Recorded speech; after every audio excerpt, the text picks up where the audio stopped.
재산을 낭비하더니 다 없앤 후에 그 나라에 크게 흉년이 들어 그가 비로소 궁핍한지라. 아멘. 우리 흩어진 축제를 앞에 두고 지난주부터 전도 메시지를 여러분과 나누고 있는데 오늘 또 이어서 우리 전도 메시지를 여러분에게 전하도록 하겠습니다. 이 누가복음 15장에 보면은 세 가지의 비유가 나옵니다. 어떤 비유입니까? 먼저 잃은 양의 비유가 나오고, 두 번째는 잃은 드라크마의 비유가 나오고, 세 번째는 아버지의 품을 떠난 아들의 그 비유가 등장합니다. 이 세 가지 비유는 다 공통적인 겁니다. 얼마나 하나님께서 죄인인 우리 인간을 사랑하시는가, 그리고 또 한 영혼이 얼마나 큰가, 또 회개하고 돌아오면 하나님께서 용서하신다, 그리고 돌아올 때 죄인 한 사람이 하나님 앞에 돌아올 때 하나님께서 얼마나 기뻐하시고 즐거워하시는가 등을 우리에게 말씀해 주고 있습니다. 이 캠벨 몰간을 중심한 영성가들이나 설교가들은 이 본문이 바로 이 세 가지 비유가 삼위일체 하나님이 등장한다, 삼위일체 하나님의 사역을 말씀하고 있다, 이렇게까지 이야기하고 있습니다. 가령 어린 양의 비유는 바로 성자 예수님의 구속 사역을 대변하고 있고, 한 드라크마의 비유는 성령의 사역을 말씀하고 있고, 그 다음에 둘째 아들, 다시 말하면 집 나간 아들 돌아오는 그런 장면은 바로 성부 하나님 아버지를 우리에게 보여주고 있다. 너무 이렇게 지나친 영적 해석 같지만 참 굉장히 우리에게 일리가 있고 와닿는 그런 표현인 것 같습니다.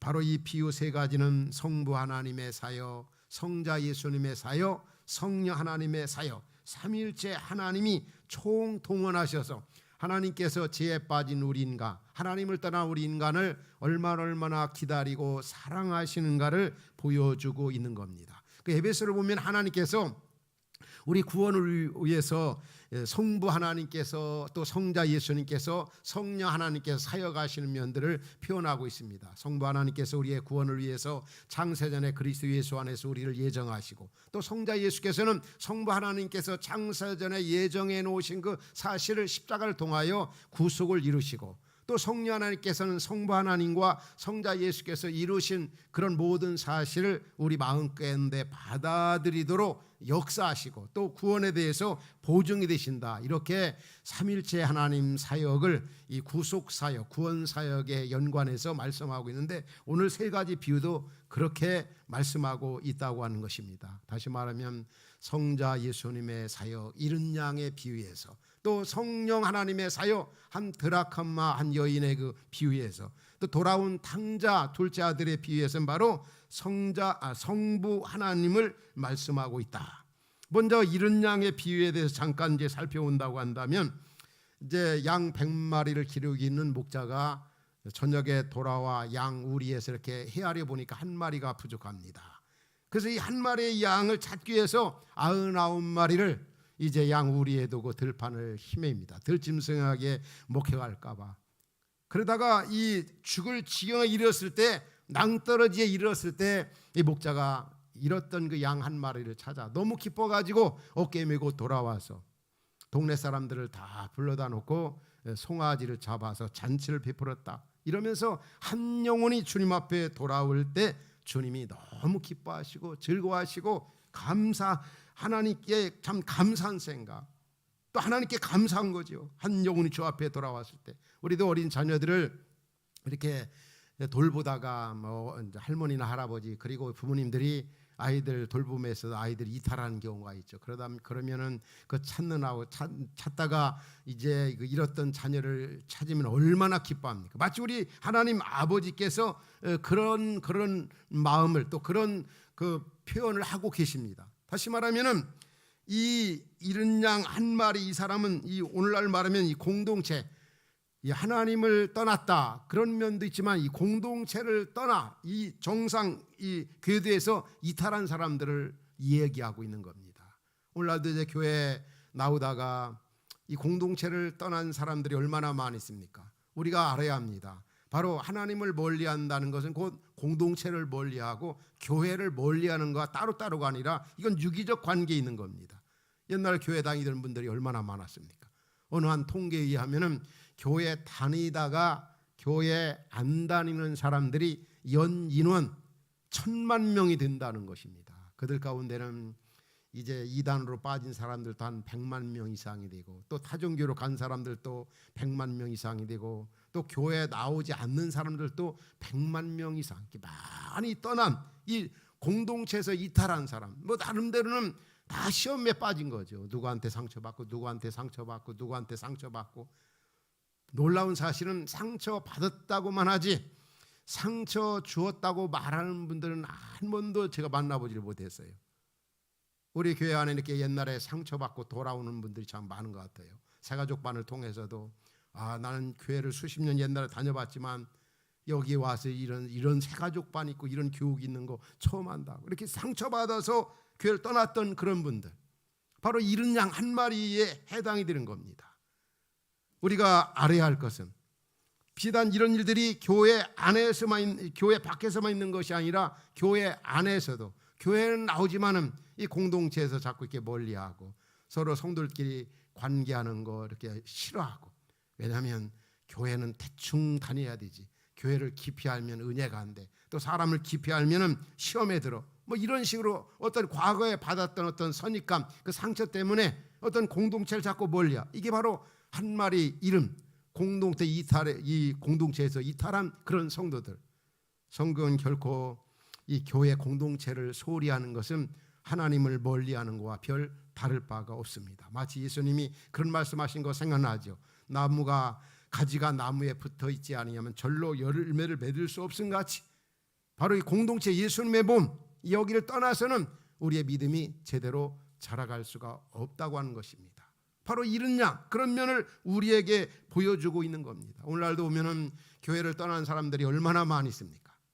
저도 이번에 흩어진 축제를 앞에 두고 전도 대상자들을 어떤 사람으로 정할 것인가 오래전부터 고민하고 또 고민하고 있습니다. 그러다가 지난 주간에는 교회를 떠난 지가 수십 년 된 그런 분들을 찾아보았어요.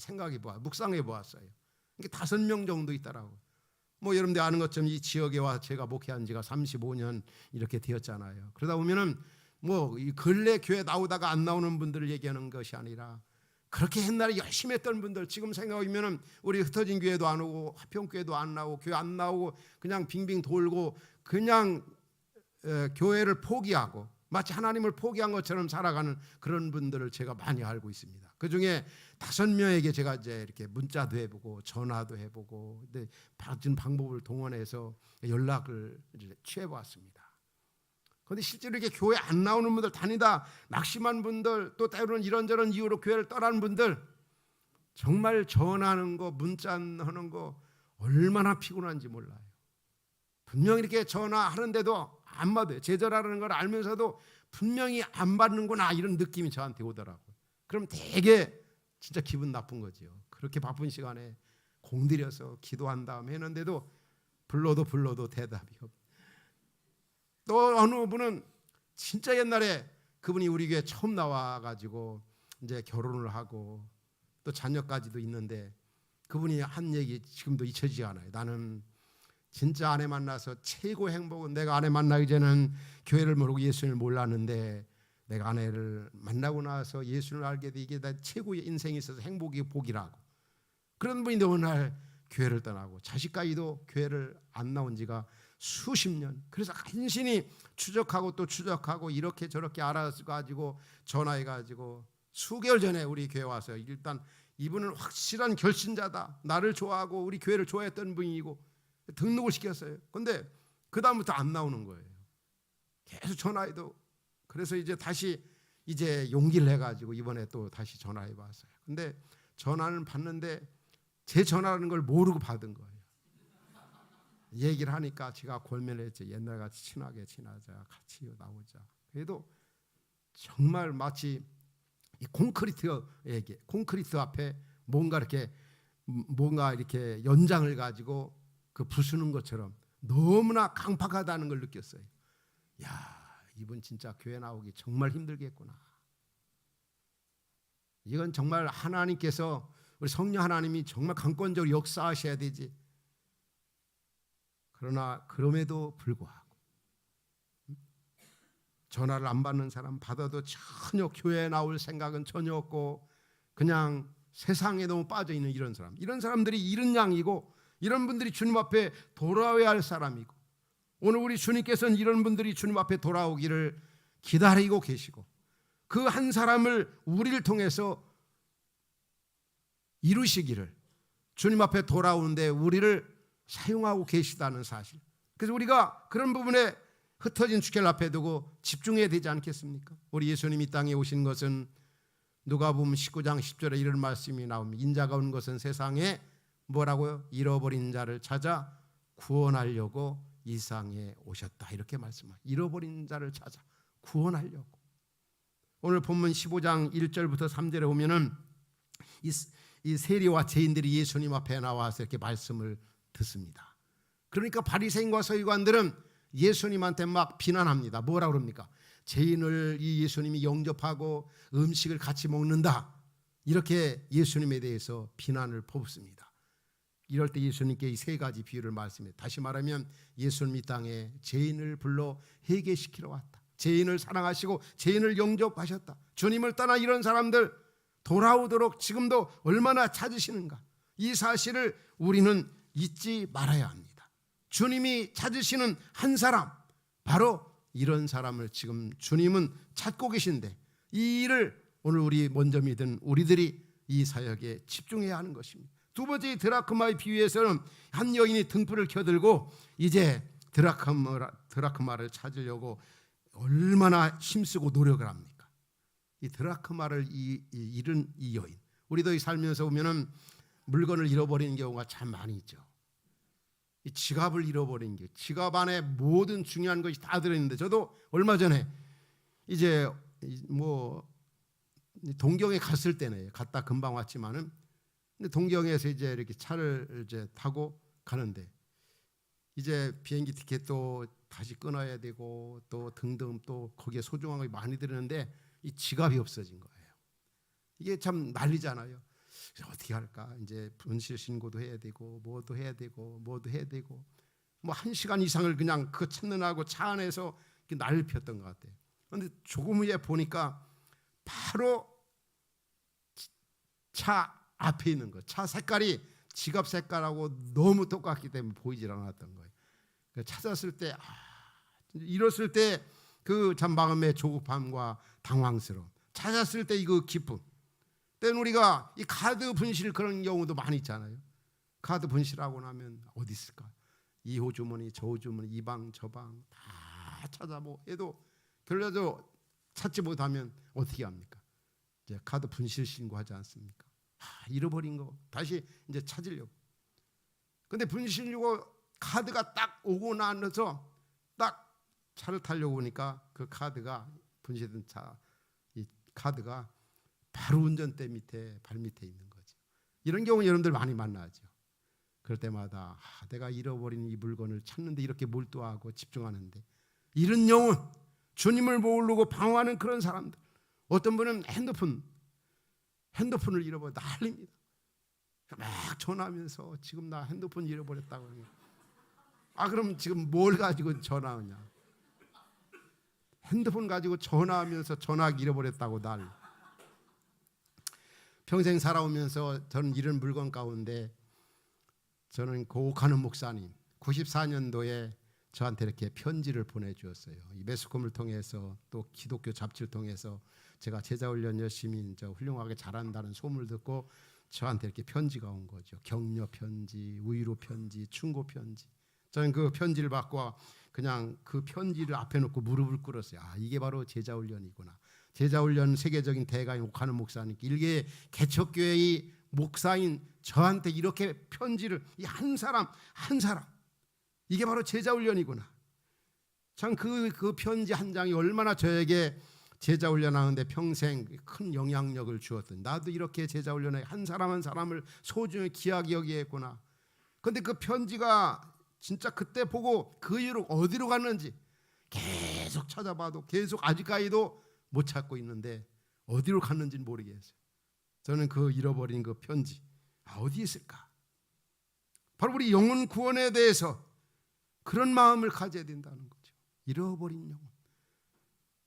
그 어떤 공동체에 떠나고 한 드라크마를 잃은 그 여인이 9 드라크마에 대해 관심보다는 한 잃은 드라크마에 관심 있는 것처럼 영혼 구원에 대해서, 이걸 우리 현실적으로 이해한다면 이 믿음을 잃어버리는 거예요. 누군가 그런 표현을 했습니다. 우리가 믿음 생활하면서 믿음을 잃어버렸다. 그건 모든 것을 잃어버렸다. 다른 건 다 잃어버려도 믿음을 얻었다고 한다면 모든 것을 얻은 것이다. 오늘 우리들이 옛날과 다르게 이렇게 믿음 생활, 과거에는 엉터리로 하고 진짜 교회를 멀리하고 주님을 멀리했던 내가 흩어진 화평 공동체에 와서 믿음 생활 잘하고 있다고 한다면 그것보다 더 큰 얻음이 어디 있겠습니까? 그런데 믿음을 다, 옛날 믿음 다 팔아먹는 그런 사람들이 많이 있어요. 또 한 가지는 믿음이 그렇게 없으면서도 믿음이 있는 줄로 착각하는 분들이 있어요. 우리 주님 이 땅에 오셔서 믿음 있는 자들을 볼 때 얼마나 기뻐하셨습니까? 그 믿음을 보시고 위대한 일을 행하셨습니다. 우리가 한마디로 믿음이 없이는 하나님을 기쁘시게 할 수가 없습니다. 우리가 믿음으로 구원받았지 않습니까? 이제 우리는 믿음으로 살아가야 하는데 믿음이 없는 경우가 참 많이 있습니다. 이런 믿음을, 이런 드라크마를 찾아야 되지 않겠어요? 우리 교회는 환경적으로 참 이런 믿음을 찾기에 좋은 그런 분위기인 것 같습니다. 이번에도 우리 제자훈련생들 남녀 우리 제주 졸업여행 이렇게 떠나는데 가서 이제 첫날에 우리 박유한 선교사님 선교한 그 장에서 1부에 이제 메시지 제가 전하고 2부 이제 우리 박유한 선교사님 20년 선교 사역 이야기하고 3부에는 저렇게 사진에 보는 것처럼 나눔의 시간을 가졌습니다. 근데 나눔의 시간이 정말 큰 도전과 은혜가 되더라고요. 그중에 이렇게 몇 분들의 그 내용, 나누는 내용 보면은 우리 흩어진 교회 와서 특별히 가정교회 제자훈련을 통해서 잃었던 믿음을 회복했다는 거죠. 옛날엔 자기가 믿음이 대단한 줄 알았다는 거죠. 그래서 보면 어떤 분은 전통적이고 제도적이고 그냥 너무나도 샤머니즘적이고 그런 신앙을 옛날에는 가졌는데 우리 흩어진 교회 소그룹 혹은 가정교회나 이 제자훈련을 통해서 참 그리스도와 예수 안에서 율법주의가 아닌 자유함을 누리는 것이 얼마나 큰 건가. 그리고 다른 데 믿음 생활할 때는 이웃사랑이 무엇인가, 바로 하나님 사랑이 이웃사랑이라고 오늘 집사님도 기도 속에서 말씀하시는데 이웃사랑이 무엇인가를 우리 흩어진 이 제자훈련이나 가정교회에서 배웠다는 거죠. 전에는 그냥 피상적이고 추상적이고 관념적으로 이웃사랑 어떤 벨트를 치고 어떤 자기 마음을 열지 않아요. 여기까지만. 그런데 우리 교회에 와서 이렇게 가정교회를 통해서 이웃사랑이 이것이구나, 가족사랑이 이것이구나, 친형제보다도 더 친근하게, 더 와닿는. 이번에도 우리 가정교회 제자훈련 가는데 가정교회 가장님들이 어떤 분들은 애기 봐주려고 직접 그냥 거기까지 와서 애기를 봐주는 그런 우리 가장 총무님, 또 가기 전에 우리 가원들 훈련생 이제 졸업여행 간다고 자기 가원이니까 그냥 뭐 커피라든지 기타 이런 어떤 필요한 것들을 정말 이렇게 제공해주고 진짜 대단하더라고. 그래, 이게 바로 하나님의 영적 가족, 한 가족임을 이 교회 안에서 충분하게 경험. 이게 이웃사랑이구나. 부모 혹은 친형제보다 정말 진한 끈끈한 이 사랑. 그러면서 정말 믿음이 많이 회복되었다고. 우리가 많이 믿음을 잃는 것은 한 드라크마를 잃은 것처럼 모든 걸 잃는 것과 별 다를 바가 없습니다. 믿음을 잃고 세상에서 방황하는 사람들이 얼마나 많이 있습니까? 우리가 이런 한 사람에게 이번 축제 전하는 거, 알리는 거, 돌아오게 하는 거, 궁극적으로 하나님이 하시지만 하나님께서 먼저 믿은 우리를 통해서 행하시기를 원하신다는 것을 잊지 말아야 합니다. 한 드라크마의 비유, 바로 이 한 사람, 바로 이 일을 우리를 통해서 일하기를 원하시는 우리 하나님 아버지, 바로 이런 사람이 바로 한 사람, 우리가 찾아야 할 한 사람이라는 거죠. 마지막 또 비유에서 또 한 가지가 뭐 있습니까? 집 나간 그 아들의 그 비유, 둘째 아들, 그렇게 풍요한 그 가정에서 지내면서 아버지 품을 떠납니다. 이 아버지가 물려준 모든 분기 다 허랑방탕해서 다 낭비합니다. 그제서야 집을 이제 찾게 되고 아버지를 그리워하게 되고 집으로 돌아오기로 작정을 했습니다. 그런데 이제 오랜만에 돌아오는 그 아버지를 저 아들을 아버지가 먼저 알아차리고 그를 맞이해주고 안아주고 품어주고 그에게 새 옷을 입히고 가락지를 끼워주고 신발을 다시 신겨주고 송아지를 잡아가지고 온 동네 사람들 불러가지고 잔치를 해요. 너무 기뻤던 거죠. 이 비유가 주는 메시지가 뭡니까? 이 전체 이 비유 메시지가 그러하지만 하나님의 사랑이 얼마나 크다고 하는 것을, 하나님을 떠났음에도 불구하고 하나님을 외면했음에도 불구하고 하나님은 정말 끝까지 사랑하시며